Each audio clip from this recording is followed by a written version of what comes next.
오늘도 역시 요한일서를 통해서 깨달음을 얻기를 원합니다. 요한일서 3장 9절에서부터 12절까지 우리가 한 목소리로 같이 한번 읽었으면 좋겠습니다. 하나님께서 난 자마다 죄를 짓지 아니하나니 이는 하나님의 씨가 그의 속에 거하며 저도 범죄치 못하는 것은 하나님께로서 났음이라. 이러므로 하나님의 자녀들과 마귀의 자녀들이 나타나나니 무릇 의를 행치 아니하는 자나 또는 그 형제를 사랑치 아니하는 자는 하나님께 속하지 아니하니라. 우리가 서로 사랑할지니 이는 너희가 처음부터 들은 소식이라. 가인같이 하지 말라. 저는 악한 자에게 속하여 그 아우를 죽였으니 어찐 영교로 죽었느뇨. 자기의 행위는 악하고 그 아우의 행위는 의로움이라. 오늘 하나님의 자녀와 마귀의 자녀라는 제목으로 말씀을 드리기를 원합니다. 하나님께서는 어제나 오늘이나 변함이 없으신 분이라고 말씀을 하고 있죠. 네? 그런데 시대는 옛날하고 지금하고 굉장히 많이 아주 상상할 수 없을 정도로 옛날 사람들이 오늘 이 시대를 살아가는 사람들을 보면은 상상을 못한 삶을 우리가 지금 살고 있을 거예요. 그렇죠? 네. 그런데 하나님께서는 세상이 이렇게 변하는 것처럼 하나님도 변하실까? 네? 하나님은 변함이 없으세요. 이 세상은 막 변해가고 우리도 변해가지만 하나님은 변하지 않아요. 원칙을 딱 정해 주셨어요. 그래서 어느 시대나 하나님의 자녀의 삶이 있고 하나님의 자녀라고 하면서 마귀에 속해서 사는 사람이 있다며 이 말이죠. 그렇죠? 그래서 오늘 제목이 하나님의 자녀와 마귀의 자녀예요. 오늘 본문이 그렇게 말씀하고 있습니다. 오늘 본문이 하나님의 자녀와 마귀의 자녀에 대해서 말씀을 하고 있는데 하나님의 자녀와 마귀의 자녀는 오늘 본문에 의하면은 교회를 다니는 사람과 교회를 안 다니는 사람으로 이렇게 나눠 있지 않아요. 네? 많은 경우에 하나님의 자녀는 교회를 다니는 사람, 마귀의 자녀는 교회를 안 다니는 사람, 이렇게 이분법적으로 이 시대가 이렇게 설정을 해놨어요. 그렇죠? 암암리에 우리도 그런 생각을 가지고 있어요. 네? 교회를 다니는 사람은 하나님의 자녀, 교회를 안 다니는 사람은 마귀의 자녀. 근데 오늘 본문은 그렇게 얘기하고 있지 않아요. 또 입으로 예수님을 주님으로 시인한 적이 있느냐 없느냐로 하나님의 자녀다 아니냐 이렇게 따지지 않는다라는 거예요. 네. 교회에서 직분을 받았느냐 못 받았느냐 이것도 아니라는 거예요. 근데 오늘날 직분을 받게 되면 다 하나님의 자녀라고 얘기하죠. 예? 근데 직분을 받았느냐 안 받았느냐로 인해서 하나님의 자녀와 마귀의 자녀로 그렇게 얘기하고 있지 않다라는 거예요. 또 예배당 안에서 열심히 봉사를 하느냐 안 하느냐 이것도 얘기하고 있지 않다라는 것이죠. 더 나아가서 신학교를 나왔느냐 안 나왔느냐. 네? 신학교를 나오면은 하나님의 자녀도 퀄리티 있는 하나님의 자녀가 되죠. 이 시대는. 그죠? 근데 신학교를 나왔느냐 안 나왔느냐가 하나님의 자녀다 아니다로 그렇게 얘기하지 않는다라는 거예요. 오늘날은 또 신학교를 나온 사람들 중에서는 또 ATS에 속한 신학교를 나왔느냐 아니면 ATS에 속하지 않고 그냥 군소신학교를 나왔느냐 뭐 이런 것도 되게 따져요. 근데 오늘 본문은 이런 우리 기준에 의해서 하나님의 자녀다 마귀의 자녀다 이렇게 나누지 않고 의를 행치 아니하는 자나 또는 그 형제를 사랑치 아니하는 자는 하나님께 속하지 아니했다라고 말씀하고 있어요. 의를 행치 아니하거나 그 형제를 사랑하지 아니하면 이것이 하나님께 속한 사람이 아니래요. 교회를 다니느냐 안 다니느냐, 직분을 받았느냐 안 받았느냐, 예배당 안에서 열심히 봉사를 하느냐 봉사를 못하느냐 이렇게 얘기하지 않고 그 형제를 사랑하느냐 안 하느냐, 의를 행하느냐 안 하느냐, 이것으로 하나님의 자녀다 아니다를 나눈다는 얘기죠. 그래서 하나님께로서 난 자, 하나님께로서 난 자는 오늘 본문에 나오는 이 하나님께로서 난 자는 하나님께 속했다라는 얘기예요. 하나님께 속한 사람들은 이런 사람들을 하나님의 자녀다라고 얘기한다라는 것이죠. 하나님께 속한 자는, 하나님의 자녀는 하나님의 씨가 그의 속에 거함이요 그래요. 하나님의 씨가 그 속에 거함이래. 예? 하나님의 씨가 여러분들 안에 거합니까? 다 아멘 할 거예요. 예? 하나님의 씨가 거하는 사람은 의를 행하면서 그 형제를 사랑하는 사람이라는 것이죠. 씨가 내 안에, 하나님의 씨가 내 안에 소유한 바 되면은 우리가 그러한 삶을 살게 된다라는 것이죠. 그래서 하나님의 씨는 하나님의 DNA예요. 하나님의 DNA가 있어야지만 하나님을 닮은 삶을 살게 되는 것이죠. 믿습니까? 네. 하나님의 DNA가 없는 상태에서 하나님의 자녀라고 한다면 말은 하나님의 자녀인데 하나님의 자녀가 아닌 삶을 살게 되는 거예요. 응? 하나님의 DNA가 없기 때문에 하나님을 닮지 못하는 삶을 살게 된다는 거예요. 이만큼 하나님의 씨는 하나님의 DNA요. 하나님의 형상을 닮은 삶으로의 회복할 수 있는 삶을 살게 되는 것이죠. 그래서 하나님의 DNA는 하나님을 알게 되는 것이죠. 예? 하나님의 씨는 하나님을 알게 되는 거예요. 하나님의 자녀는 하나님을 아는 사람이 되는 거예요. 믿습니까? 영생은 뭐예요? 유일하신 참 하나님과 그의 보내신 자 예수 그리스도를 아는 것이 구원이래요. 하나님을 알아야 돼요. 하나님의 자녀는 하나님을 알아야 돼요. 예? 아버지의 자식이 아버지를 모르고 산다? 아무한테나 아버지 할 수 있어요. 응? 그래서 하나님의 자녀는 하나님을 아는 삶을 사는 거예요. 하나님의 자녀는 하나님을 아버지라고 부르면서 아버지를 누리고 그 하나님을 아는 삶을 사는 거예요.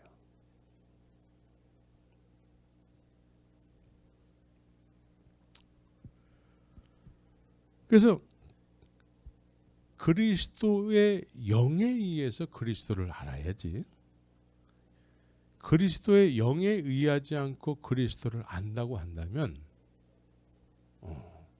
이론적으로는 많이 알 수 있어요. 그러나 그리스도를 아는 삶을 살지 못하는 거예요. 그리스도의 영에 의해서 그리스도를 알아야 되는데 오늘날은 그리스도의 영에 의한다고 말은 하지만 공부를 해서 누군가에게 배워야지만 이론을 전해 듣는 것을 안다라고 착각하는 경우가 많이 있는 거예요. 예? 그리스도의 영이 내 안에 거해야지만 그리스도를 알게 되는 것이죠. 예? 그리스도의 영이라는 것은 뭐예요? 그리스도께서 내 안에서 그리스도를 가르쳐 주는 거예요. 예? 그리스도를 그리스도에 의해서 알게 돼야 되는데 그리스도를 사람에게 배워서 알게 되는 것이죠. 그것도 그리스도를 아는 사람에 의해서 배운다고 하면 다행일 텐데 그리스도를 모르는 사람들이 그 사람들이 또 공부를 열심히 해가지고 사실은 삶 속에서는 그리스도를 모르는 삶을 사는데도 불구하고 그런 사람들이 배워서 그리스도를 알아서 그리스도를 가르친단 말이죠. 그래서 그런 사람을 통해서 그리스도를 배운 사람들은 이론은 많이 알지 몰라도 그리스도를 모르는 삶을 살 수밖에 없어요. 그런 일이 오늘 이 시대에 비일비재하게 벌어지는 거예요, 지금. 그런데 그리스도의 영에 의해서 그리스도를 알게 되면 그리스도께서 내 안에서 그리스도를 가르쳐 주는 거예요. 누구한테 배울 필요 없이. 이분이 그리스도요, 그리스도의 영이요, 기름 부음이라는 얘기죠. 그래서 하나님을 알게 되는 삶을 사는 거예요. 하나님의 자녀요. 그래서 그리스도의 영에 의해서 그리스도를 알게 된 사람들은 예수님께서 어떠한 희생, 하나님께서 당신 자신을 세상에 알리시기 위해서 독생자를 보내는 희생을 하셨다라는 것이죠. 이건 있을 수가 없는 일이에요. 그리스도의 영에 의해서 그리스도를 알게 된 사람들은 있을 수가 없는 일이 있게 된 거예요. 있을 수 없는 일이 나에게 있게 된 거예요. 그래서 은혜인 것입니다. 그래서 은혜예요. 있을 수 없는 일이 이 세상에 있게 된 거예요. 하나님의 그 놀라운 희생, 측량할 수 없는 희생. 예? 네. 그래서 그리스도의 영에 의해서 이런 하나님의 그 놀라운 은혜를 깨닫게 된 사람들은 나 같은 죄인을 위해서, 이 세상에 아무짝에도 쓸모없는 나 같은 죄인을 위해서 어떻게 독생자 예수, 하나님의 영광의 본체이신 분이 말씀이 육신이 돼서 우리가 똑같은 사람이 되실 수가 있을까? 그것도 또 오셔가지고 피조물들에 의해서 십자가에서 죽으실 수 있는가? 이것이 깨달은 바 되어서 이거를 깨달은 사람들은 하나님은 사랑이시구나 라고 고백하게 되는 것이죠. 하나님은 사랑이시라는 거예요. 그리스도의 영에 의해서 그리스도를 알게 된 사람들은 하나님이 사랑이실 수밖에 없다고 고백하게 되는 것이죠. 그러나 그냥 이론으로 전해들은 사람은, 공부를 통해서 전해들은 사람은 하나님께서 말씀이 육신에서 이 세상에 오셨구나. 그래 할렐루야. 그러면서 삶은 어떻습니까? 삶은 여전히 지금까지 살아온 내 스타일과 내 자존심을 지키면서 산다는 거예요. 하나님은 하나님의 영광의 본체를 다 버리시고 하나님이 자존심을 따지신다면 우리 자존심하고는 비교가 안 되시겠죠. 근데 그런 걸 다 내려놓으셨어요. 독생자 예수 그리스도를 이 세상에 보내셔서 우리를 살리시기 위해서. 이것이 배워서 알게 된 게 아니라 그리스도의 영에 의해서 알게 되니까 이제는 어떻게 나 같은 죄인을 위해서 이런 희생을, 측량할 수 없는 희생을 하실 수 있을까? 그래서 하나님은 정말 우리가 측량할 수 없는 사랑이시구나 라는 것을 고백하게 되는 것입니다. 여러분들이 이 사랑을, 그리스도의 영에 의해서 이 사랑을 깨닫는다면 여러분들은 많은 믿음의 선지들과 같이 베개를 적시는 그런 눈물 없이는 주님 앞에 나갈 수 없는 그런 은혜의 삶을 살게 될 줄 믿습니다. 그래서 404장 찬송이 있잖아요. 404장. 404장 찬송이 뭐예요? 그 크신 하나님의 사랑, 말로 다 형용 못하네. 여기서 하늘을 두루마리 삼고 바다를 먹물 삼아도 한없는 하나님의 사랑 다 기록할 수 없겠네. 이 얘기는 뭐예요? 우리가 이 세상에 수많은 미사오구를 동원해서 하나님의 은혜를 표현한다 할지라도 표현이 안 된다라는 거예요. 네? 하나님의 은혜를 받은 사람의 시를 찬송으로 옮겨놓은 것이죠. 네? 정말 그렇습니다. 하나님의 사랑은 우리의 생각으로는 측량 불가야. 측량 불가. 그래서 이런 사람들은 이제 자신을 그런 사랑을 하나님의 씨를 소유했기 때문에 그리스도의 영을 소유했기 때문에 이제 내가 너를 어떻게 사랑하는지 아니? 하나님이 말씀하시죠. 내가 너를 어떻게 사랑하는지 아니? 그러면서 내가 너를 사랑한 것처럼 너도 이웃을 사랑하라. 이렇게 말씀하는 거예요. 이렇게 깨달음을 얻지 못한 사람에게 이웃을 사랑해라? 불가능한 일이에요. 응? 사람은 다 이기적이잖아요. 자기밖에 모르잖아요. 응? 내 거밖에 모르잖아요. 응? 그런데 어떻게 이웃을 사랑할 수 있겠습니까? 근데 초대교회는 내 거밖에 모르던 사람들에게 그리스도의 영이 임하니까, 파라크레토스가 임하니까, 보혜사가 임하니까 내 거라고 막 그렇게 살던 사람들이 사도들 앞에 자기 것을 다 내려놓는 거예요. 필요한 사람들에게 주라는 거예요.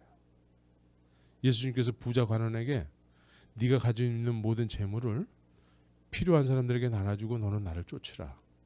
이 일이 일어난 거예요. 이 일이 일어난 거란 말이에요. 지금 여러분들에게 그런 얘기하면은 또 오늘날 그거를 이용해 가지고 좀 잘못된 목사들이 막 재산을 막 팔아가지고 헌금하라고 그러고 막 그런 사람들이 있어요. 옛날에 그 종말론을 뭐 휴거를 막 외치던 사람들이 실제로 그랬어요. 자기 재산을 다 팔아가지고 다 헌금하게 하고, 예수님 오시는데 그 재산이 뭘 필요 있어? 그러니까 자발적이어야지 그걸 유도하면 안 되는 것이죠. 자발적이어야 돼. 헌금은 자발적이어야 돼. 헌금은 자발적이어야 돼. 그래서 저는 헌금 설교를 잘 안 해요. 믿음이 생기면 자발적으로 할 수밖에 없는 것이 되기 때문에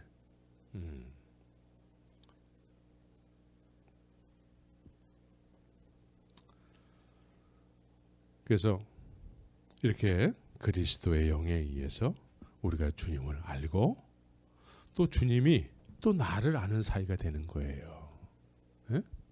주님이 내 안에서 나를 얼마나 잘 아시겠어요? 그러니까 서로가 서로를 아는 사이가 되는 거예요. 그런데 나만 알고 주님이 나를 모르는 관계가 되면 안 돼요. 살아있을 때 이걸 확인을 해야 돼. 확인하는 사람은 복 있는 사람이야.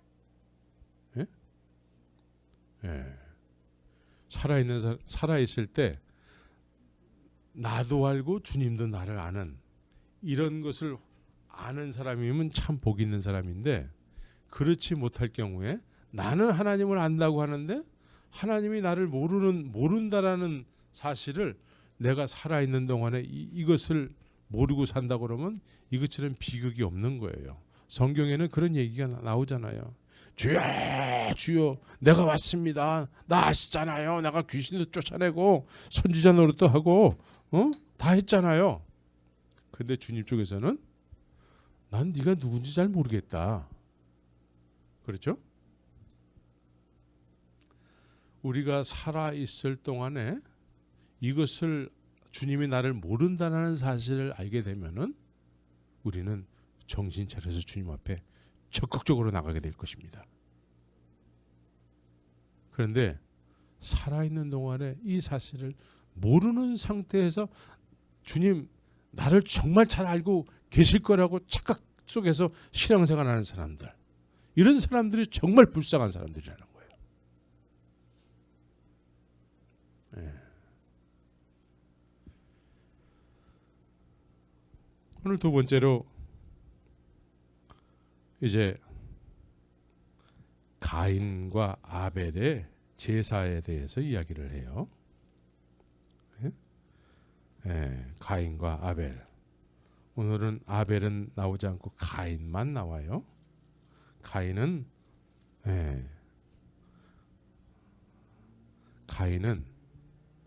단적으로 악한 자에게 속하였다라고 얘기하고 있어요.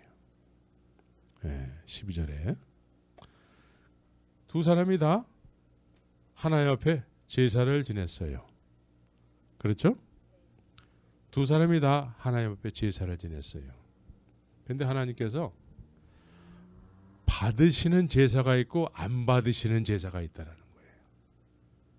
여기서 제사는 오늘날 뭘로 생각해야 돼요? 예배예요. 예배. 그러니까 하나님 입장에서는 받으시는 예배가 있고 안 받으시는 예배가 있다라는 거예요. 응? 여러분들의 예배는 받으실까 안 받으실까?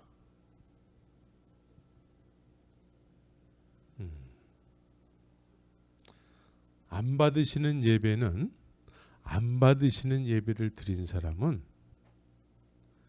가인과 같은 삶의 모습으로 나오게 된다는 거예요.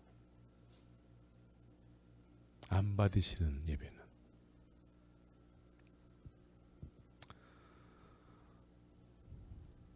하나님께서 두 형제의 제사를 동시에 다 받으셨다면 아무 일이 없었을 거예요. 가인이 동생을 죽이는 일도 없고 그냥 둘이서 사이좋게 살았겠죠.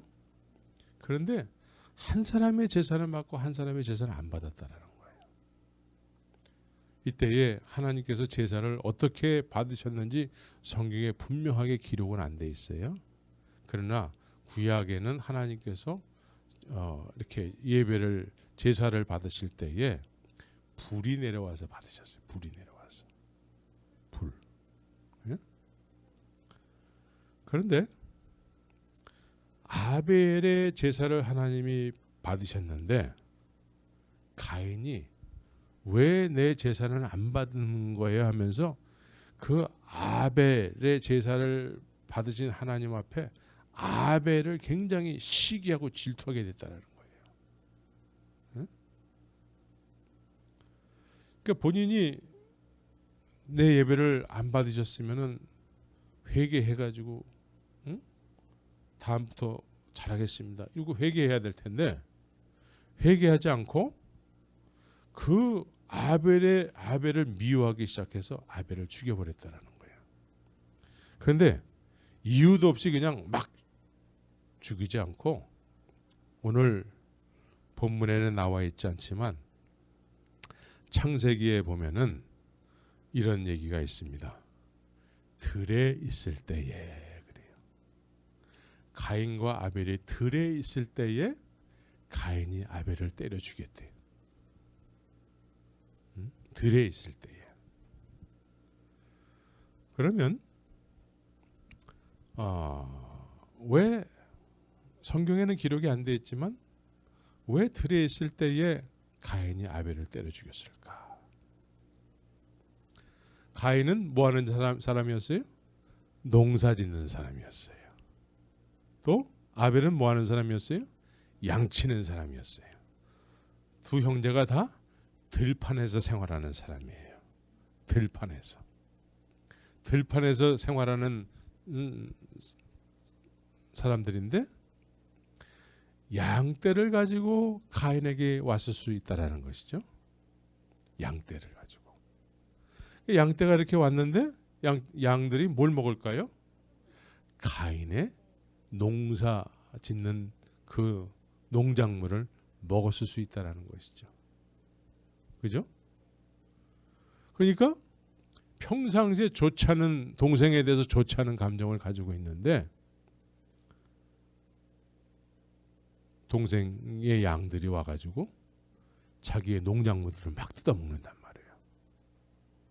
화가 날까 안 날까? 화가 나죠. 때는 이때다. 그러니까 분이 늘 시기 질투가 이 마음속에 이렇게 쫙 있었는데 그것이 직접적으로 손해가 가는 일이 나니까 그 손해 가는 일을 통해서 자기의 분을 표현하는 것이죠. 자기의 분을 표현하는 거예요. 오늘날 이 시간에 수많은 예배당 안에서 예배가 진행되고 있습니다. 예배를 드리는 많은 사람들이 지금 목사님의 설교를 경청을 하고 또 이렇게 예배를 드리고 있지요. 하나님께서 받으시는 예배가 있고 안 받으시는 예배가 있다고 그랬습니다. 하나님께서 예배를 받지 않으시면은 그것은 삶 속에서 표현될 수밖에 없어요. 삶 속에서. 삶 속에서 나에게 어떤 금전적인 문제라든가 어떤 이익에 관한 문제가 생기잖아요. 내 자존심에 관한 문제가 생기잖아요. 그러면 하나님께서 그 예배를 연락하지 않은 사람들의 마음의 상태는 마음이 늘 변화된 적이 없는 거예요.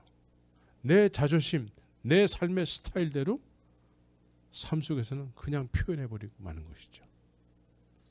그래서 내가 사랑해야 될 형제를 마음으로도 죽이고 말로도 죽이고 실제로도 죽이는 경우가 생기게 되는 것이죠. 그래서 이렇게 하나님께서 받으시지 못한 예배라고 드렸다고 하면서 세상 속에서의 삶은 어떻게 나타날까요? 육신의 정욕, 안목의 정욕, 이생의 자랑으로 나타나게 되는 거예요. 여기에 대해서 누가 나에게 그러한 삶을 살지 못하게 한다거나 손해를 입히게 되면 가차없이 독소를 품게 되는 것이죠.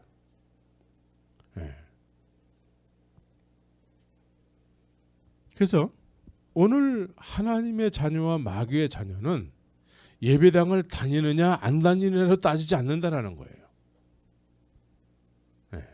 하나님께서 인정하는 예배를 드리느냐 안 드리느냐, 의를 행하느냐 안 하느냐, 그 형제를 사랑하느냐 사랑하지 못하느냐 라고 말씀하고 있다는 것이죠.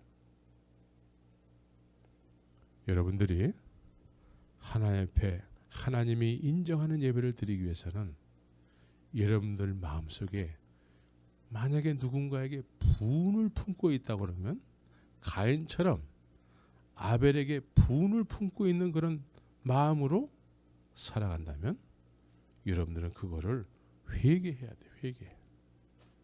회개해야 돼요. 하나님은 내가 입 꼭 다물고 있으면 하나님도 모를 거야. 천만의 만만의 말씀. 하나님은 다 알고 있어요. 그거 회개하기를 원하시는 거죠. 회개해야 돼요.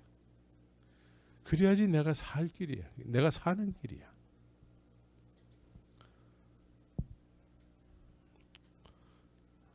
가인과 아벨의 이야기가 나왔으니까 한 번 더 말씀드리기를 원합니다. 사실 하나님께서 아벨의 제사를 받으셨어요. 아벨의 제사를 받으셨으면 사실은 이 땅에 누가 살아야지 우리 논리에 맞습니까? 아벨이 살고 가인이 죽어야지 우리 논리에 맞아요. 그런데 아벨의 제사를 하나님이 받으셨어요. 근데 아벨은 그 하나님이 받으시는 예배를 드리고 나서 형으로부터 죽임을 당했어요. 우리의 논리가 맞지 않아요. 우리 이 세상 모든 사람들은 다 죽게 돼 있어요. 네. 사는 것이 목적이 되지 않고 주 안에서 주님을 위해서 죽는 죽음이 돼야 되는 것이죠. 네? 네. 잘 죽어야 돼. 우리는 잘 죽어야 돼. 네? 그런데 가인은 그렇게 자기가 예배를 드렸는데도 불구하고 하나님이 안 받으셔가지고 그 불편한 신기 때문에 자기 동생까지 죽였지 않습니까? 그러면 가인은 그 불편한 마음을 가지고 세상에 살아가는 거야. 네? 아벨은 그 예배를 하나님이 연락하시는 예배를 드리고서는 하나님의 영원한 세계로 들어갔어요. 믿습니까? 근데 가인은 동생을 죽인 죄인으로 계속해서 세상 속에서 살아가는 거야.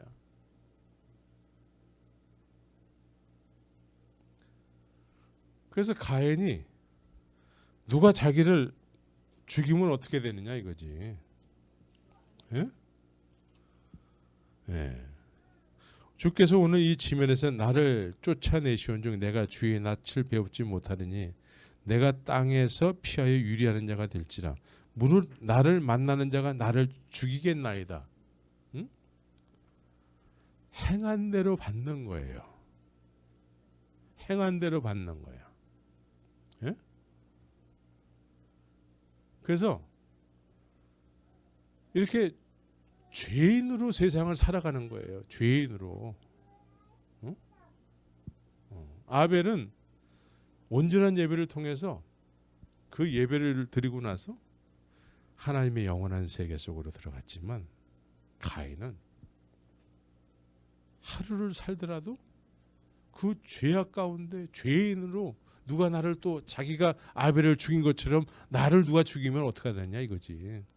그런 염려와 근심 속에서 세상을 살아가는 거예요.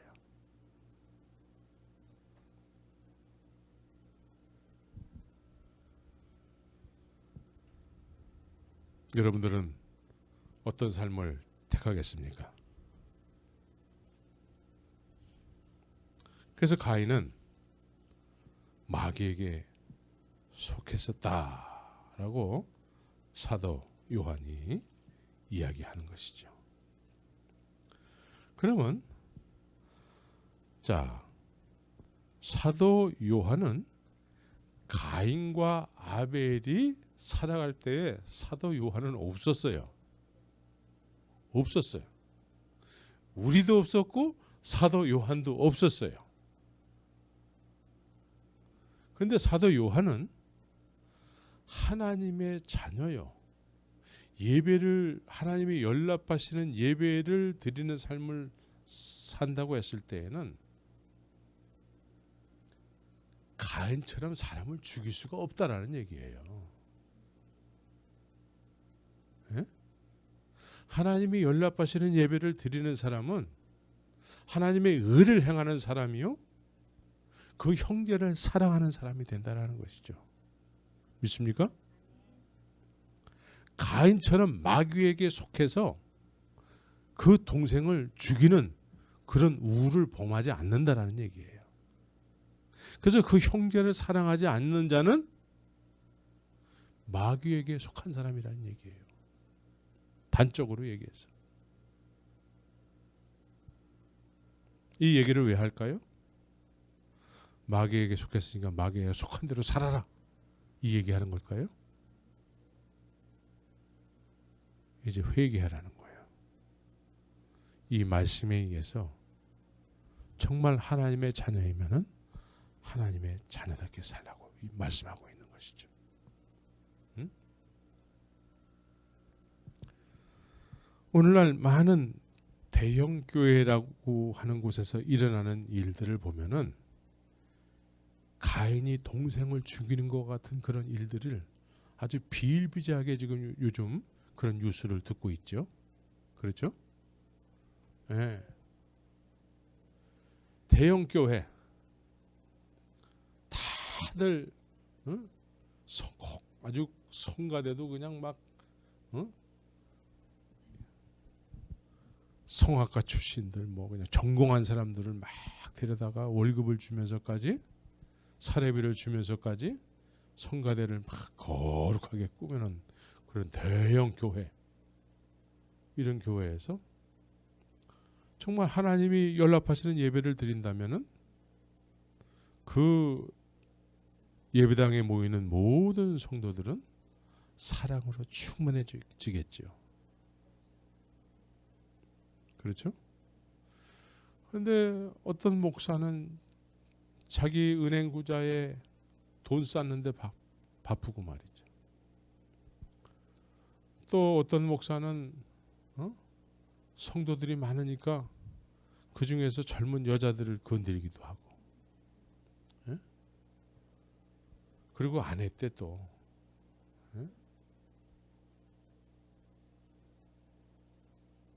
또 예배를 주관하는 사람들끼리 뭐 네가 잘났느니 내가 더 잘났느니 강대상에서 막 싸움질을 하기도 하고, 어떤 사람은 가스총을 꺼내가지고 막 용역들을 불러가지고 막 분란을 일으키기도 하고, 우리는 너네들하고 달라, 우리 따로 예배 드릴 거야, 그러면서 서로 반목하면서 예배를 드린다 할지라도 하나님이 연락하시는 예배를 드려야지요. 믿습니까? 사도 요한이 말씀하는 것은 하나님의 자녀면은 하나님의 자녀답게 살 수밖에 없다라는 것이죠. 그런데 하나님의 자녀라고 말을 하는데 하나님의 자녀답게 살지는 않아. 하나님의 자녀답게 살지 않더라도 하나님의 자녀는 하나님의 자녀다 라고 오늘날은 가르친단 말이에요. 이것이 너무나 잘못된 이야기들이죠. 주님을 모르는 사람들이 주님을 안다고 치고, 공부해서 안다고 치고, 자기도 모르는 예수를 자꾸 안다고 하면서 가르치는 경우가 많은 거예요. 그래서 이익 문제가 발생하면은 가차없이 싸움을 하게 되는 것이죠.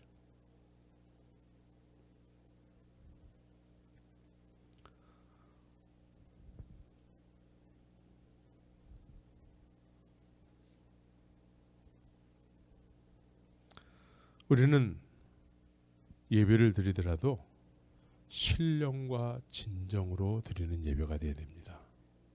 예? 예배라고 해서 다 같은 예배가 아니고 신령과 진정으로 예배할 때가 오나니 곧 이때라. 예? 하나님이 연락하시는 예배를 드려야 돼요. 신령과 진정으로. 신령과 진정이라는 것은 마음을 다하는 예배를 드리는 거예요. 마음을 다하는 예배. 옷을 좋은 옷을 입고 머리를 훅가시를 올리고 또 눈에는 누가 그러더라고, 이 속눈썹을 할렐루야래. 할렐루야를 이렇게 붙이고, 예? 겉은 뭐 그럴듯하게 보일지 몰라도 마음이 신령과 진정의 자세가 되어야 된다는 것이죠. 그래서 하나님께서 연락하시는 예배가 되어야 되는데, 보편적으로 하나님이 연락지 않으시는 예배를 드리는 사람들을 보면은 첫째, 준비가 없어요. 준비하지 않아요. 네, 그냥 지난주에도 갔다 왔기 때문에 요번 주도 가야지. 마켓 다니는 식으로다가 그냥 시장 가듯이 그냥 예배당을 가는 거야. 남들 앞에 나 이렇게 옷 잘 입는 사람이야, 이런 거, 나 이런 좋은 차 타고 다니는 사람이야, 이런 거 보이기 위해서 가는 사람도 없잖아, 있지요.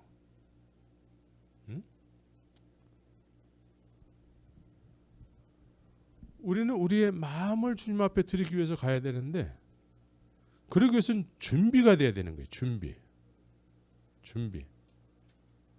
그래서 은혜 받지 못하는 분들의 모습을 이렇게 보면은 준비가 안 된 모습이 겉으로도 막 드러나요. 산만하다든가 딴짓을 한다든가 예배 시간에 핸드폰을 들여다본다거나 이렇게 나 예배드릴 준비가 안 돼 있어요 라는 그것을 몸으로 표현하고 있어요. 예배 시간에. 이런 사람들은 절대로 하나님께서 은혜를 주시지 않아요. 어떤 사람에게 하나님이 은혜를 주실까요? 나에게 있어 하나님은 전부입니다. 난 이번 예배를 통해서 하나님을 만나고 가야 됩니다. 하나님이 나에게 전부예요. 내가 살아가는 이유예요. 내가 살아가는 목적입니다. 이런 사람들에게 하나님이 은혜를 주세요.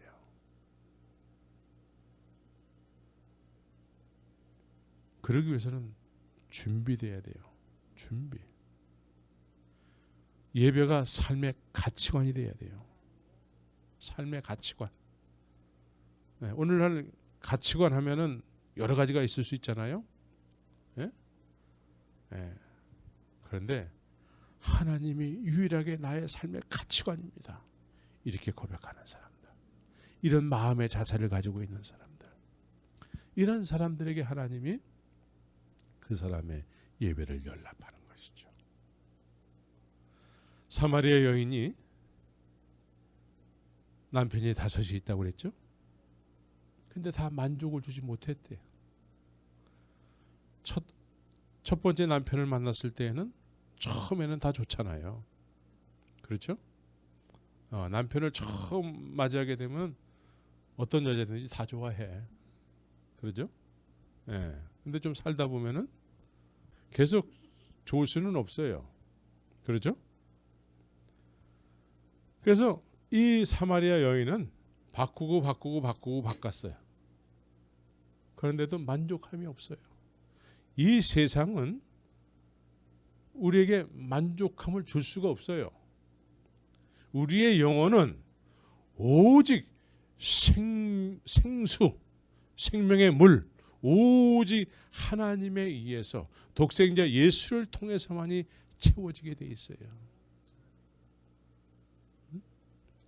그래서 이 세상에 어떤 것이 사람들에게 남편이 됐었다면은 이 사마리아 여인은 5명의 남편이 있었다는 것이죠. 근데 지금 있는 남편도 네 남편이 아니래.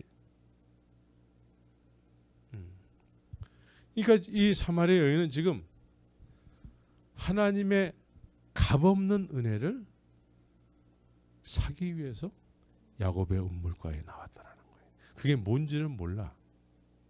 그게 뭔지는 모르는데 또 새로운 남편을 구하기 위해서 야곱의 운물가에 나왔다는 것이죠. 그런데 그런 새로운 것, 정말 영혼을 충족시켜 줄 수 있는 그것을 소유하기 위해서 야곱의 운물에 나왔는데 그 하나님의 은혜를 값없는 하나님의 은혜를 사기 위해서 이 사마리아 여인이 야곱의 운물에 나왔는데 그때 예수님께서 값없이 그 은혜를 팔았다라는 거예요. 그 사마리아 여인에게 값없이 그 은혜를 팔았다라는 거예요. 이 사마리아 여인은 그 은혜를 소유했을 때, 값없이 그 은혜를 소유했을 때, 그 소유하기까지 이 여인은 얼마나 목마름이 있었을까요? 마셔도 끊임없이 먹을 수밖에 없는 그 물을 소유하기 위해서 끊임없이 목마름 속에서 살았지만 그 생수 한 번, 값없이 얻게 되는 하나님의 은혜, 그 은혜를 맛보게 되니까, 그것을 사게 되니까 이 사마리아 여인의 인생은 완전히 바뀌게 된 것이죠. 이제 더 이상 마셔도 목마를 수밖에 없는 그 물을 담을 수 있는 항아리는 더 이상 나에게 필요 없다라는 거예요. 그 항아리를 내려놓는 거예요. 항아리를 내려놓고 이제 동네로 뛰어들어가는 거예요. 이제 항아리를 이고 동네에 들어가서 마셔도 목마를 수밖에 없는 그 물을 이야기할, 예? 그런 물은 이제 더 이상 이야기할 제목이 되지 못하는 것이죠. 이제 내가 그리스도를 만났노라. 값없는 하나님의 은혜를 이 여인이 그 떼약볕 속에서 그것을 값없이 사게 된 것이죠. 여러분들의 인생 속에서 그 값없는 은혜를 그 무엇보다도 값 있는 것으로 사게 되는 놀라운 여러분들의 인생의 은혜가 있기를 바랍니다. 그래야지만 여러분들이 하나님은 사랑이시구나, 나 같은 죄인 중에 괴수를 위해서 독생자 예수 그리스도를 아낌없이 세상에 보내신, 이것이 이론이 아니라 실제로 2000년 후에도 그리스도의 영에 의해서 분명히 알게 돼서 이제는 그 그리스도의 영으로 그리스도인의 삶을 살게 되는 것이죠. 그래야지만 여러분들의 남은 인생은 아벨처럼 연락받는 예배를 통해서 영원한 하나님의 나라의 소망 가운데 살게 되는 것이죠. 구원은 추상적이 돼서는 안 돼요. 그냥 예배당 다니는 걸 습관적으로 여기서도 안 되고, 마귀의 자녀는 예배를 드리고 나서 형제를 죽인대. 예? 사도 요한은 하나님의 자녀는 마귀에 속해서 예배를 드리고도 동생을 죽이는 그런 삶을 살 수 없대요. 그 시대에 사도 요한도 아벨과 가인이 살아가던 그 시대에 없었지만, 하나님 예수 그리스도를 만나고 하나님이 자기를 위해서 어떤 희생을 베푸는지 이 사실을 알고 난 이후에는 우리가 하나님의 자녀로서 가인과 같이 그런 삶을 살 수 없다라고 단적으로 표현하고 있는 것입니다. 믿습니까? 우리는 주님을 섬겨도 온전히, 하루를 섬기더라도 온전히 말씀에 의해서. 할렐루야. 그래서 여러분들이 속한 가족과 교회 공동체와 우리가 만나는 모든 사람들, 내가 오늘 하나님이 받으시는 예배를 드렸다면은 그들에게 이제 사랑을 표현하는 그런, 내가 너희를 사랑한 것처럼 너희도 서로 사랑하라, 이것이 가능한 이야기가 돼야 되는 것이죠. 믿습니까? 지금까지는 이렇게 살아도 하나님의 자녀, 저렇게 살아도 하나님의 자녀, 이런 잘못된 이론에 오염이 되어 있었다면 이 오염된 이런 잘못된 이야기들은 다 버려버려야 돼요. 돌짝밭에 돌들을 다 걷어내고 이제 옥토와 같은 마음이 돼서 오직 예수, 오직 예수에 의해서 그리스도를 아는 삶을 살기를 예수의 이름으로 축원합니다. 같이 기도합시다.